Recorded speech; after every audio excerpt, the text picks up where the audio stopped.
আসসালামু আলাইকুম, সবাই কেমন আছেন? এই দেখেন, বলেন তো এটা কি মাছ?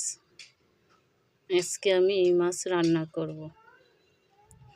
আদা বাটা, পেঁয়াজ বাটা, মরিচ বাটা, পেঁয়াজ কুচি সব কিছু একটু একটু বাটা দিয়ে মাছটা এখন আমি সুন্দর করে মাখিয়ে নেব।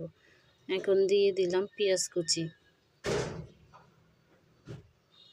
এই মাছটা রান্না করতে অনেকগুলো পেঁয়াজ লাগে। দেখেন, অনেকগুলা পেঁয়াজ কুচি দিয়ে দিলাম। আবার এখন পেঁয়াজ বাটাও দিয়ে দেব। এখন আবার হলুদের গুঁড়া, মরিচের গুঁড়া না, মরিচ বাটা, কাঁচা মরিচ, এই যে কাঁচা মরিচ বাটা দিয়ে দেব একটু। তারপরে একটু আদা বাটা দিয়ে দেব। আবার পেঁয়াজ বাটা দিয়ে দেব। সব কিছু বেটে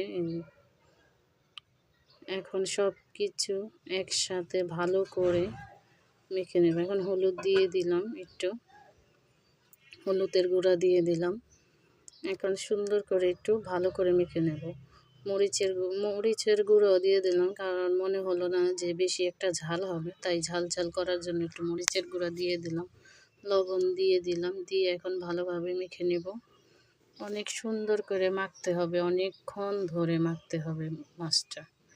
আপনি যত সুন্দর করে মাখবেন তত মাছটা স্বাদ বাড়বে।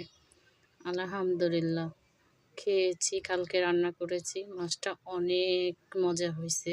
আমার বড় বোনের বাসায় আমরা খেয়েছি কালকে। অনেক ভালো লাগছে মাছটা। মাছটা শুধু তেলের উপরে ভাজা, মানে ভাজা মাছের মতন তেলের উপরে, দেখেন কত সুন্দর হয়েছে। আল্লাহ হাফেজ।